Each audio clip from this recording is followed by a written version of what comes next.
Hi, Dale Tice here with today's 2-minute bass lesson.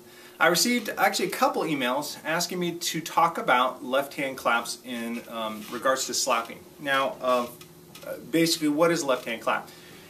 As bass players, we can get a percussive sound of slapping by just kind of hitting the strings with the fingers on our left hand. And that allows us to play kind of cool, like two-hand conga rhythms, you know, where I'm getting a thumb note, but I'm also getting this clap with the left hand.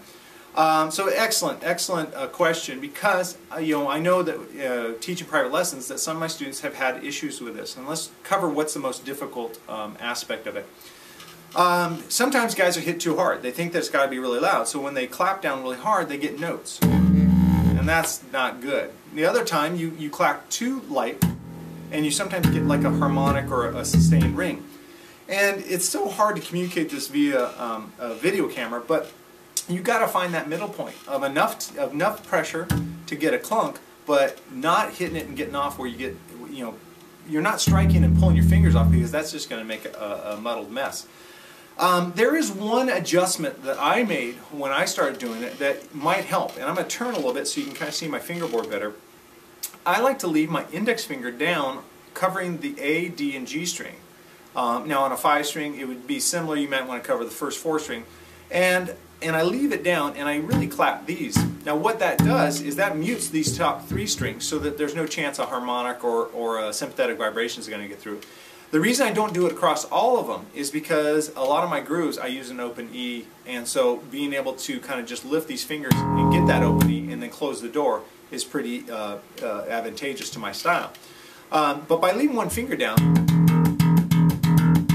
it's pretty much easier to get a good loud click without either getting a note or any kind of resonance that kind of muddles up the groove.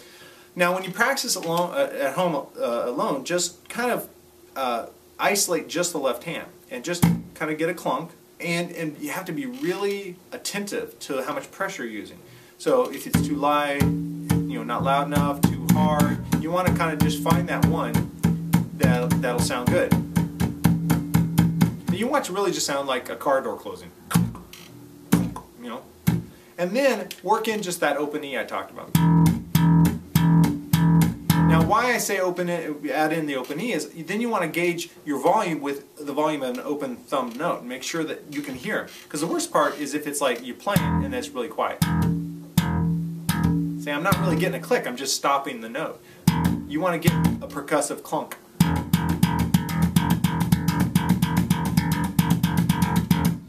So be patient with yourself, isolate that technique if it's something you're interested in, and just be real attentive to how much pressure, and when you get a good sounding one, try to just mirror that and try to get that muscle memory down. With just an afternoon of kind of being, you know, aware of what you're doing and isolating the drill, then you should probably will have it down for the rest of your life. At least that's how it happened for me. And believe me, I sucked at first. I mean, I was the worst at left-hand claps. But once you kind of get that zone where you get that pressure and you figure it out, you're going to have a great experience. So there you have it, how to isolate and improve the left-hand claps. And I hope this helps. And if I miss the mark, call me to it, man. Just email me at dalet@dannybegoodstuff.com and say, hey, you know what, that didn't really help, and we'll make another run at it. I really appreciate hearing from you guys. The bass community has always been an extended family for me, and I love being part of the bass community and having all you brothers and sisters out there. We all should just share our ideas and be generous with our craft so that we can all improve and have more fun. So enough of that. Let's see you again tomorrow for another 2-minute bass lesson, and as always, thanks for stopping by.